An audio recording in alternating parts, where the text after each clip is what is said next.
네, 뉴스를 배달해 드립니다. YTN 뉴스라이더. 오늘 정치권 이슈 배달해 주실 두 분입니다. 국민의힘 김정재 의원, 더불어민주당 박혜련 의원 모셨습니다.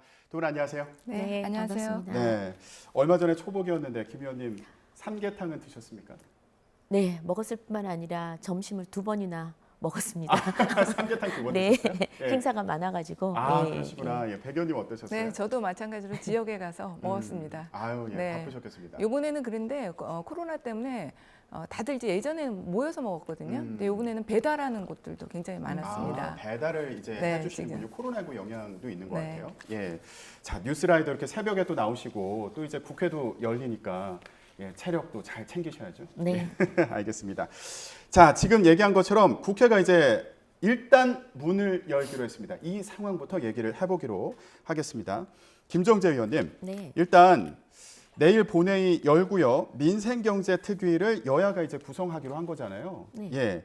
자 시청자분들이 이거 궁금하실 것 같아요. 이 특위에서 우리 실생활이랑 관련된 거 뭐 얘기를 할까?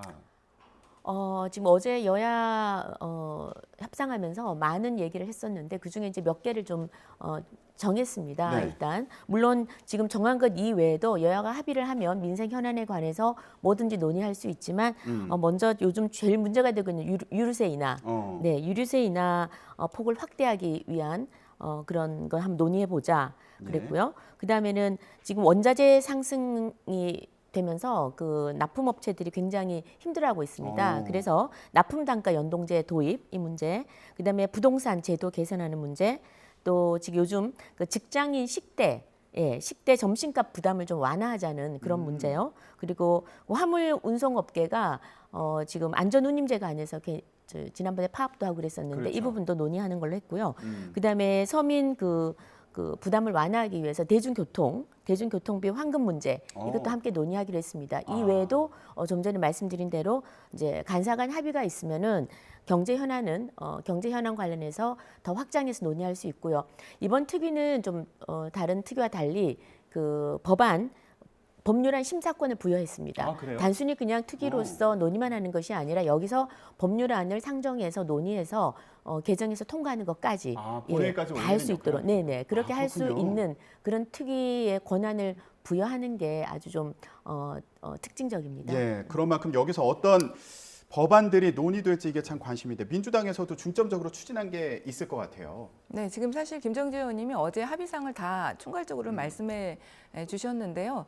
저희도 마찬가지로 유리세 인하 그리고 직장인 반값 식대 문제 그 문제를 저번에도 중점적으로 제안했기 때문에 그런 부분 그렇죠. 될 것 같고요. 예. 그리고 저는 대중교통 관련해서 지금 스페인 같은 경우는 아예 일정 시점에 대중교통을 무료로 한다는 정책을 냈거든요. 네, 굉장히 획기적입니다. 예. 그래서 우리나라도 정말로 그냥 일상적인 그런 부분만이 아니라 지금 굉장히 위기 상황이거든요. 그리고 서민들의 물가가 너무 올랐습니다. 그래서 이런 획기적인 방안들도 좀 논의를 해봤으면 좋겠고요.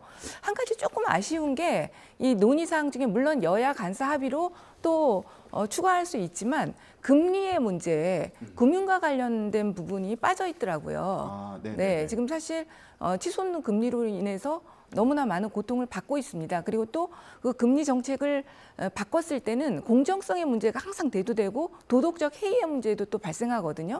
그런 것을 잘 조절하는 그런 정책이 필요합니다. 그래서 그 부분도 이 민생경제특위에서 함께 논의할 수 있었으면 좋겠습니다. 예, 대중교통 이용할 때 이제 비용 관련해 가지고 획기적으로 좀 경감해 준다거나 그리고 지금 말씀하신 것처럼 금리 요즘에 많이 오르잖아요. 네. 요거 관련해서도 논의할 수 있을까요? 어떨 것 같으세요? 충분히 논의할 수 있고요. 뭐 경제 현안에 관해서는 뭐든지 다 협상 테이블에 올리면 특위에서 다 다룰 수 있다고 생각을 하고요.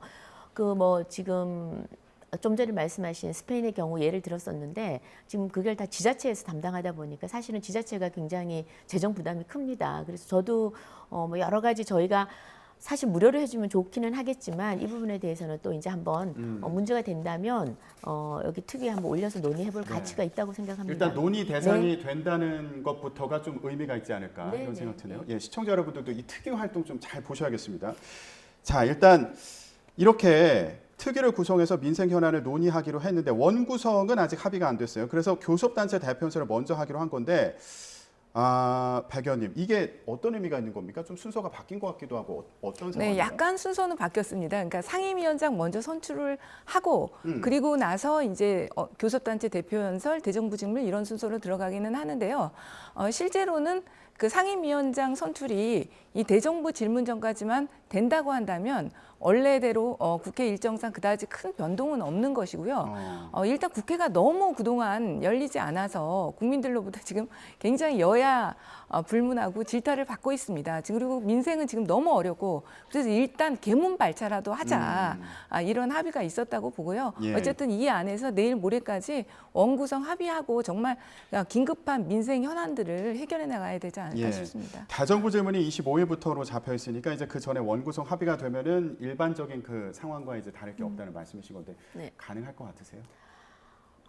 하도록 만들어야죠. 지금 사실 이번에 이렇게 개문 발차를 하는 이유는 여야가 같이 부담을 느끼기 때문입니다.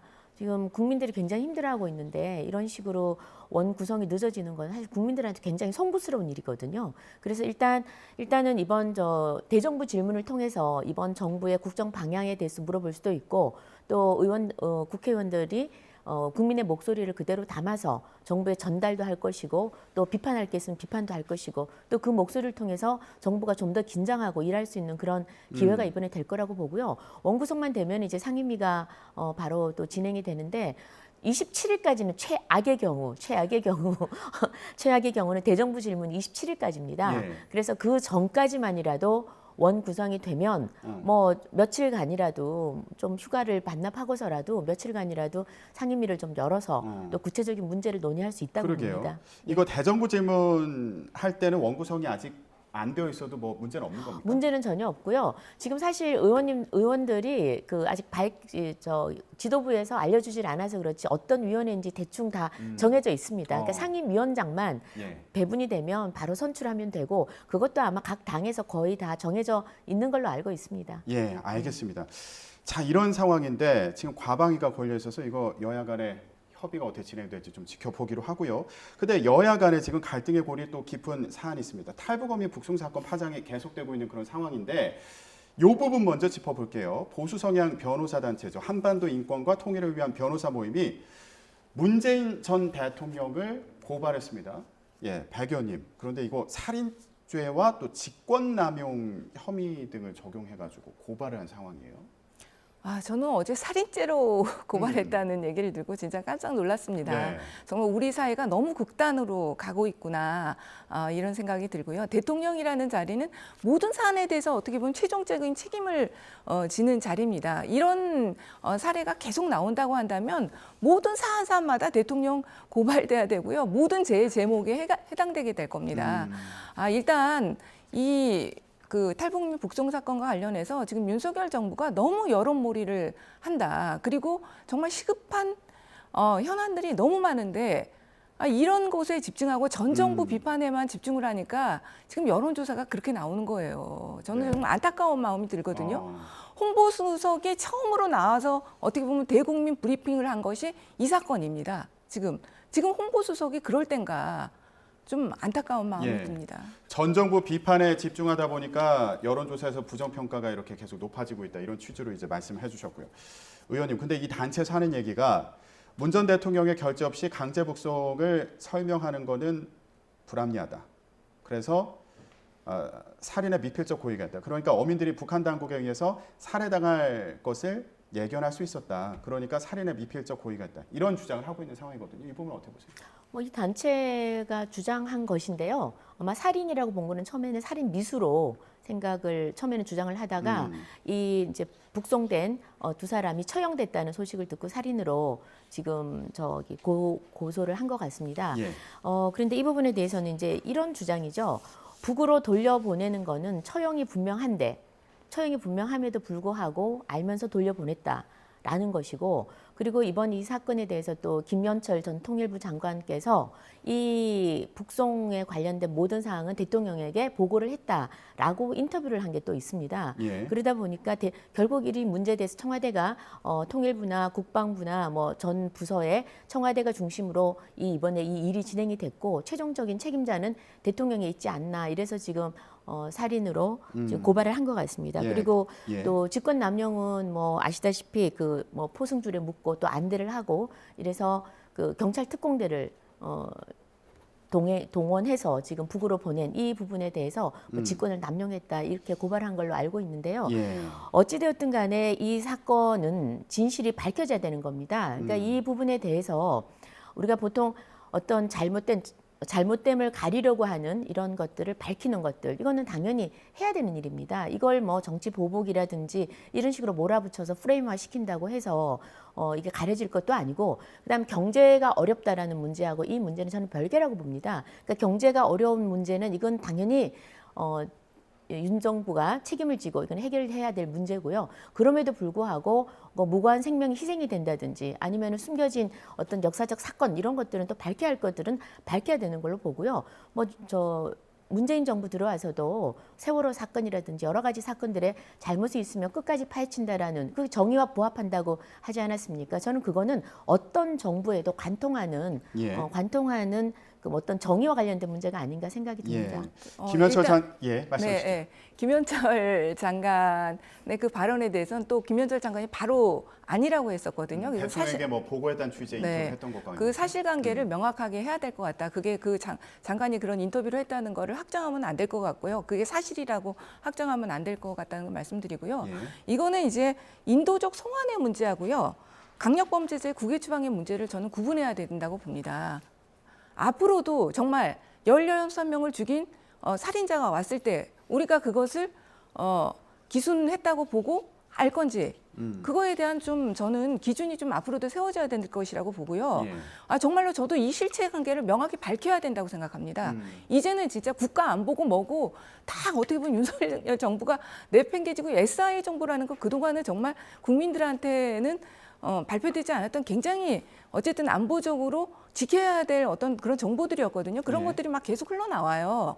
그런다고 한다면은 지금 저도 사실관계를 명확히 밝혀야 된다고 생각하고요. 그래서 지금 그 사적 채용 문제와 또 이 북송 문제를 같이 국정조사하자는 겁니다. 예. 근데 이게 문재인 전 대통령이 고발이 됐잖아요. 그러면 문재인 전 대통령도 조사를 받는 수순으로 가는 건가요? 어떻게 예상하세요? 만약에 문재인 전 대통령까지 저는 정말 부르는 수순으로 된다면은요, 정말로 제2의 노무현 사태다 이렇게 예. 봅니다. 어. 그것까지는 가지 않을 거라고 생각하지만 정말 그것까지 가겠다고 생각한다면은요, 정말 이건 심각한 문제가 될 수 있다고 봅니다. 여론에 미칠 파장도 클 거라고 보시는 거고요. 그럼요. 민심이 저는 정말 요동칠 거라고 보고요. 정말 이런 사안들로 전 대통령을 불러낸다? 저는 정말 생각할 수 없을 것 같아요. 그런데 윤석열 정부는 모르죠. 알겠습니다. 앞으로 검찰 수사가 어떻게 진행되는지 이제 지켜봐야 되는 그런 상황이고요. 이런 가운데 통일부가요, 사진 공개에 이어서 탈북어민 북송 당시에 촬영된 영상을 공개하면서 파장이 또 더 커지고 있습니다. 자, 영상을 저희가 준비했는데요. 2019년 11월 7일 판문점 상황입니다. 예, 지금 어민을 북측으로 끌고 가는, 데려가는 그런 상황이죠. 한 명씩 북측으로 보내졌는데 이 영상을 보면 저렇게 이제 주저앉고요. 무릎으로 기어가는 것처럼 이동하는 모습이 보이고, 예, 중간에 소리가 좀 들렸는데 뭔가 세게 부딪히는 것 같은 소리가 이제 들렸고, 그러자 호송 인원들이 다급하게 소리를 치는, 예, 지금 이런 상황도 영상에 담겼습니다. 자, 김정재 의원님, 통일부가 공개한 이 영상 보고 어떤 생각하셨나요? 굉장히 안타깝고 가슴 아픈 장면이죠. 어찌되었든 간에 북한 이탈 주민들이 귀순 의향서를 썼고 또 보호해 달라는 그런 요청도 했었습니다. 그래서 일단 우리 국민이고 그다음에 법적 절차에 따라서 조사할 건 조사하고 수사하고 재판을 받을 권리가 있습니다. 그리고 그런데 이렇게 포성줄에 묶여서 안대를 하고 판문점에 끌려갔는데 이 과정을 전혀 어디로 본인들이 끌려가는지조차도 저 영상을 보면 모르지 않습니까? 또 따로따로 또 이렇게 끌려가고, 그런데 그 앞에서 갑자기 안대를 벗으니까 북한군이 있다? 근데 주저앉을 수밖에 없죠. 그러니까 도살장에 끌려가는 정말 그 짐승들처럼 저렇게 가는 모습을 보니까 과연 우리 대한민국이 인륜, 인권을 말할 수 있나, 자유를 말할 수 있나 그런 생각이 들고요.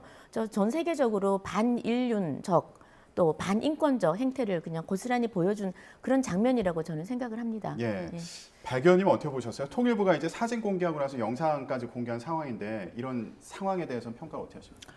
일단 저는 사진보다는 이 영상의 임팩트는 좀 적었다고 생각하고요. 우리 국민들도 이제 너무 이런 부분들에 단련이 돼서 이렇게까지 이 영상이 그렇게 큰 영향을 미칠 것 같지는 않습니다. 근데 통일부가 정말 이렇게까지 해야 하나? 이런 생각이 들었습니다. 이 영상이 통일부에서 그 공적으로 찍은 영상이 아니라 개인이 찍은 영상이라고 하더라고요. 네. 근데 개인이 찍은 이런 영상까지도 공개해야 할 정도인가?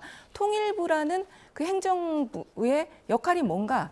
이거에 대해서 통일부라는 건 어쨌든 간에 남북 관계를 원활하게 풀어가는 그런 주요한 역할을 해야 하는 부서입니다. 그런데 이런 사적으로 찍은 영상까지도 공개하면서 북북몰이에 앞장서야 하나? 이런 좀 안타까움이 들었고요. 그리고 기순 의안과 관련해서도 지금 여러 가지 사실관계에서도 밝혀졌지만 이 사람들이 계속 NLL을 드나들면서 우리 쪽으로 다가 다시 도망가고 며칠째 그렇게 했다는 거 아닙니까? 그런 사람들에게 진정한 기순 의사가 있다고 인정할 수 있는지 저는 없다고 봅니다. 자, 지금 북송했던 그 배경에 대해서 설명을 해주셨는데 이 어민 북송 사건과 관련해서 대통령실도 나섰고요. 그리고 어제 윤석열 대통령이 출근길에 관련 질문을 받고 답변을 하기도 했거든요. 그런데 이렇게 얘기했습니다. 헌법과 법률에 따라야 한다. 이런 취지의 입장을 밝혔는데 이건 어떤 의미로 해석을 해야 될까요? 당연히 어떤 원칙을 천명한 거죠. 당연히 헌법과 법률에 따라야죠. 헌법에 의하면은 북한도 헌법 제3조에 의하면 대한민국 영토는 북한까지 포함을 합니다. 그래서 그 안에 사는 주민들은 당연히 대한민국 국민이고요. 특히나 남쪽으로 대한민국으로 넘어온 이번에 북한 이탈 주민 같은 경우는 당연히 대한민국 국민입니다. 만약 외국인이라면요, 대한민국 국민이 아니라면 넘어오면은 귀순 보통 외국인 같은 경우에는 귀화 절차를 밟습니다. 그런데 북한 이탈 주민은 귀화 절차라는 거 없습니다. 외국인을 보지 않는다는 거죠. 내국인이고 대한민국 국민이라는 겁니다. 대한민국 국민인 이상 이 지금 범죄가 확정이 된 게 아니에요. 범죄 용의자입니다. 지금 범죄 확정이라고 민주당에서는 자꾸 얘기를 하는데 여기에는 수많은 의문점이 있습니다. 그래서 이 범죄 용의자에 관해서는 당연히 헌법 제27조에서 법률에 따라 재판을 받을 권리가 있습니다. 당연히 법적 절차를 따라야 된다는 말이고요. 지금 귀순의 의사에 대해서는 문제점이 굉장히 많습니다. 정말 귀순할 의사가 없었다면 저렇게 판문점에서 저런 모습을 취할 수 있겠습니까? 두 번째는 지금 그 당시에 많은 여러 부처에서 발표하기를 그 16명을 도끼와 이런 걸로 뭐 죽이고 혈흔이 낭자했다 이렇게 얘기를 합니다. 윤건영 의원님도 하고 그 당시 국정상황실장을 했죠. 그런데 어저께 그 우리 당의 의원님께서 자료 요구를 한 바에 의하면 농림축산 그 검역본부에서 그 배를 검역을 했습니다. 국정원 직원이 배석한 하에서 검역을 했는데 전혀 피가 없었다는 겁니다. 어떤 혈흔이 전혀 없었다는 거죠. 혈흔이 전혀 없었고 이 목선이 유일하게 16톤짜리인데요. 16톤짜리인데 이 목선이 유일한 증거입니다. 그런데 이거 증거가 있는데 왜 이걸 바로 소독하고 금역하고 바로 북으로 돌려보냈냐는 거죠. 이 증거물은 당연히 압수해서 제대로 조사를 해야 된다는 겁니다. 그리고 이것도 또 합동 조사를 하는데 보통 2주씩 3주씩 걸리는데 이틀만 조사하고 바로 중단을 시켰다는 겁니다. 이 모든 점에서 의문점 투성입니다. 그래서 저는 어찌됐든가 이 문제는 분명히 진실이 규명돼야 되고 여야가 합의를 해서 국정조사나 특검을 반드시 해서 좀 실체적 진실을 규명을 해야 된다고 봅니다. 민주당은 이제 사적 채용 이 의혹과 관련해서 논란과 관련해서 같이 국정조사를 하자 이런 말씀이신데 근데 어제 윤석열 대통령이 이제 원칙적인 입장이다 이렇게 해석할 수도 있겠습니다만 헌법과 법률에 따라야 한다. 이 얘기가 검찰 수사에도 영향을 미치는 거 아니냐 이런 해석도 있더라고요. 어떻게 보세요? 네, 일단은요. 어제 그 도어 스태핑 하실 때 보니까 이 북송 문제에 대해서는 이렇게 얘기를 하시고 사적 채용에 대해서는 얘기 안 하시고 그냥 딴 질문 있습니까? 이러고 들어가셨어요. 그래서 그 모습도 진짜 조금 의아스럽다. 본인한테 유리한 건 대답하고 불리한 건 대답하지 않는 모습, 좀 지도자로서의 모습은 아니라는 말씀 드리고 싶고요. 지금 이 사안에 대해서는 이때 당시도 정말로 논란이 됐고요. 그래서 정보위와 국방부 모든 곳에서 보고되고 논의됐습니다. 그런데 그때 영상제 요즘 많이 돌아다니던데 이혜원 정보위원장님께서 그 기자들 놓고 스스로 브리핑하셨어요. 어떤 의혹도 없다. 다 동의한다고 그 사람들 흉악범 하는 거에 대해서. 그렇게까지 하고 나서 지금에 와서야 이런 문제 제기를 하는 것은 참 어불성설이다. 이런 말씀 먼저 드리고 싶고요. 예. 지금 아까 최영범 홍보수석이 어제 온마이크 브리핑과 함께 보도자료 배포를 했습니다. 예. 그런데 홍보수석이 아니라 저는 마치 검찰청의 차장검사가 브리핑한다는 생각이 들었습니다. 어제 브리핑을 할 때 브리핑 첫 문단에 위법 사실 여부 등은 수사기관을 통해 엄정하고 명확하게 드러날 것이다. 이렇게 하면서 다만 현 대통령실이 파악한 문제점은 다음과 같다면서 쭉 문제점들을 열거했어요. 예. 아주 가이드라인이죠. 이렇게 수사하라는 가이드라인을 준 것과 다름없다고 생각합니다. 지금 대통령실 주도로 지금 이 사건에 대해서 모든 것이 사실 이루어지고 있는 상황이거든요. 예. 정말로 북풍몰이를 하고 있다. 이렇게밖에 볼 수 없을 것 같습니다. 대통령실이 어민 북송 사건과 관련해서 이제 가이드라인을 주고 있다, 북풍몰이를 하고 있다 이렇게 지적을 해주셨고요. 그런데 이거 국정조사를 했으면 좋겠다, 하자 이게 여야 양측에서 나오고 있습니다만 할 수 있을지 이건 참 의문인 그런 상황이네요. 사적 채용 관련해서는 국민의힘에서는 할 수 없다는 입장인 거잖아요. 사적 채용은 이 문제는 충분히 다 이야기가 가능한 겁니다. 이건 뭐 조금 전 또 잠시 후에 뭐 얘기를 나누는 것으로 알고 있는데 국정조사는 이 부분은 저 북송 문제는 해야 되고요. 그다음에 뭐 가이드라인 헌법과 법률에 따라서 한다 이게 가이드라인이라면은 무엇을 뭐 대통령이 헌법과 법률에 따라서 일 처리를 해야 된다는 건 당연히 원론적인 차원에 당연히 해야 되는 얘기라고 보고요. 그다음에 저는 이 지금 그 당시에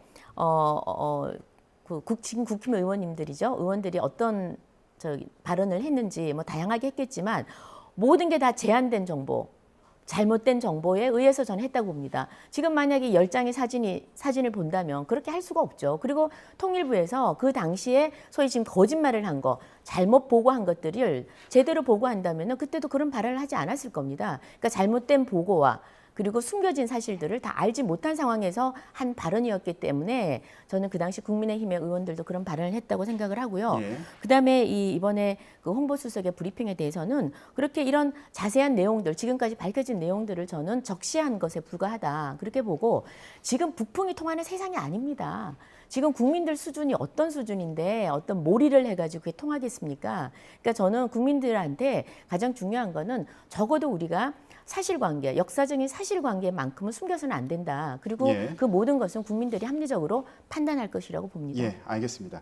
자, 어민 북송 사건 관련해서 윤석열 대통령이 어제 출근길 회견과 관련해서도 얘기를 했는데 의원님 말씀하신 것처럼 사적 채용 논란에 대해서는 답변을 안 했습니다. 어제는 답변이 한 개뿐인 34초 정도의 도어 스태핑이었다. 이런 평가도 나오더라고요.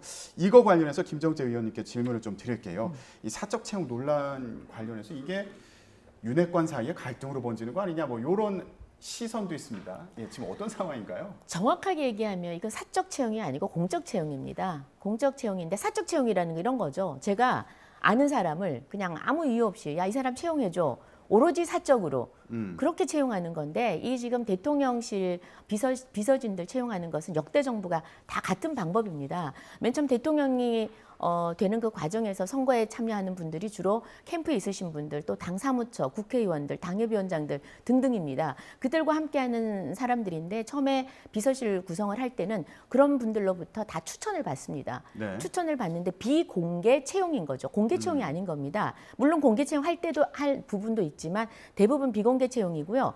추천을 하게 되면 그때부터는 공적 채용이 시작이 됩니다. 신원조회도 하고요. 또 모든 검증을 합니다. 세평도 듣고요. 능력도 보고요. 그래서 여러 가지 검증을 한 다음에 인사팀에서 이제 채용을 하게 되는데 이거는 엄밀하게 얘기하면 사적 채용이 아니죠. 그런데 이런 부분에 대해서 권성동 대표께서 뭐 이런 그 충분히 그 제가 권성동 대표의 진위는 알겠습니다만 이 표현하는 과정 또는 네. 해명하는 과정, 설명하는 과정에서 조금은 거친 표현, 투박한 표현을 한 것 같습니다. 뭐 압력을 가했다라든지 아니면은 무슨 7급으로 하는 줄 알았는데 9급으로 했다든지 최저임금보다 조금 많다. 아니면 뭐 강릉 촌놈이다. 서울에서 어떻게 사느냐 등등의 이런 투박한 표현을 한 것에 대해서 적어도 장제원 실장은 그 당시 비서실장으로 인사의 책임을 지고 있었습니다. 정확하게 소명을 저는 했다고 보고요. 네. 비록 그 소명이 좀 그 권 대표에게는 약간의 타격이 있다 할지라도 장제원 의원 입장에서는 정확하게 해명을 공개적으로 하는 것이 저는 좀 맞다고 예. 생각을 하고요. 그 두 분이 그래도 워낙 그 15년 지기 가까운 형 동생이기 때문에 그 뭐 특별히 그 우정에는 저는 금이 가지 않을 거다 그렇게 생각을 합니다. 그렇군요. 네. 예.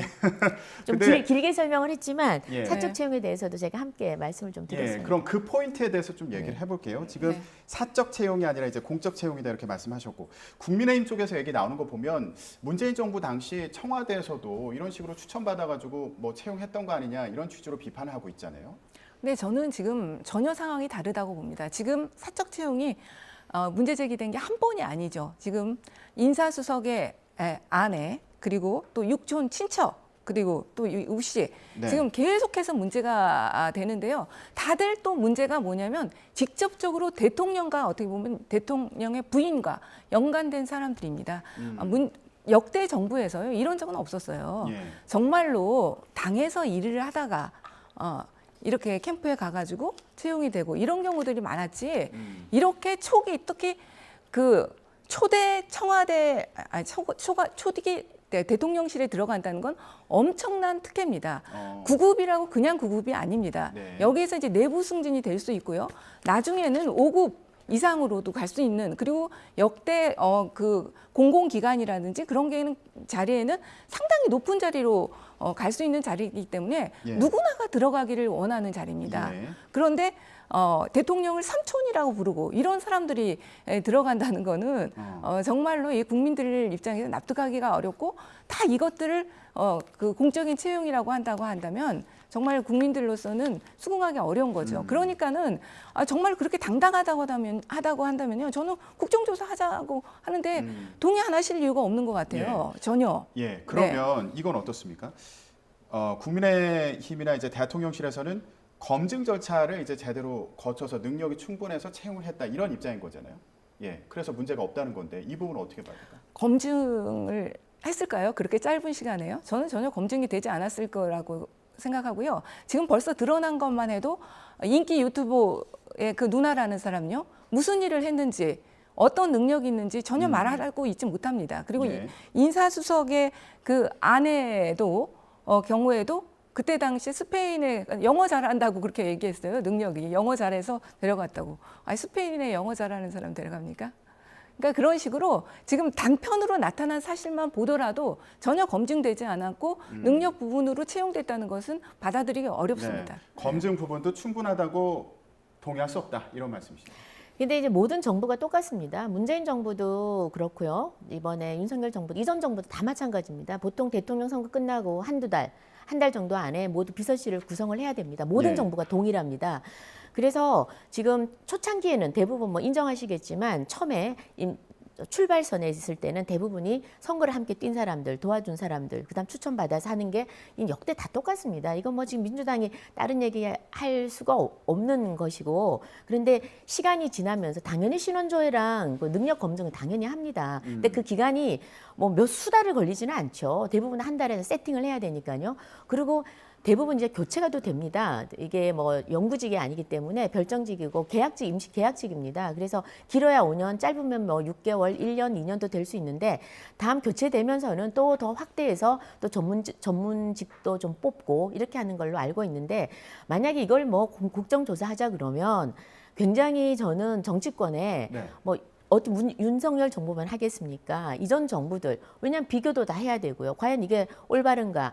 이 윤석열 정부만 이런 건가? 라는 것들을 파악하기 위해서는 전 정부까지 다 해야 되고 이건 정말 굉장히 저는 이런 이 정치적인 정쟁으로 이걸 몰아붙이는 건 잘못됐다고 네. 보고 특히나 이 사적 채용하고 이 지금 북송 관련 이거를 같이 하자는 거는 지금 원구성 하는데 사개특위 끼워 붙이는 거하고 똑같은 겁니다. 전혀 별개의 사항들을 이렇게 하는 거는 좀 부적절하지 않나 싶습니다. 따로따로 한번 주장을 해보시죠. 네, 아니, 그러니까 알겠습니다. 저희는 그거 예. 주장하니까 그리고 문제가 없다니까 하시면 돼요. 예, 제가 볼 따로따로 때는 주장을 해서 한번 해보죠. 아니 네. 두 개를 동시에 진행하면 되죠. 아, 네. 따로따로 진행하되 그러니까 이거는 시장을 이제 어쨌든 같이 동시에 하는 진행하면 걸로. 되죠. 예. 지금 오히려 국민들이 분노하고 청년들이 분노하는 것은 이 사적 채용의 문제입니다. 예, 알겠습니다. 자, 국정조사를 하더라도 이 사적 채용과 관련해서요. 전 정부권까지 하자. 김정재 의원님 이제 그런 말씀 해주셨는데. 전 정부까지 갈 수도 있다는 거죠. 어. 왜냐하면 전 정부에서도 1급 박성민 25살짜리 채용했을 때도 말이 많았습니다. 그러나 저는 할 수 있다고도 봅니다. 저는 할 수 있다고도 보고 그 당시에 저 많은 대학생들이 분노하고 그랬지만 저는 그 상징적으로 젊은 청년들을 비서관으로 문재인 정부가 저는 한 번쯤 채용할 수 있다고도 보기 때문에 영원한 게 아니니까요. 뭐 3개월, 6개월이고 그 이외에도 또 뭐 디자이너 김정숙 여사 디자이너 자제분을 했지만 그 당시에 그렇게 국힘에서 이걸 가지고 조사하자 사적 채용이라고 얘기한 적은 저는 없는 걸로 알고 있습니다. 예, 굉장히 알겠습니다. 공격했습니다. 알겠습니다. 관련해서 이제 국회 논의가 어떻게 진행될지 이 부분도 관심입니다. 오늘 정치권 이슈 국민의힘 김정재 의원 그리고 더불어민주당 백혜련 의원 두 분과 함께했습니다. 말씀 고맙습니다. 감사합니다. 감사합니다.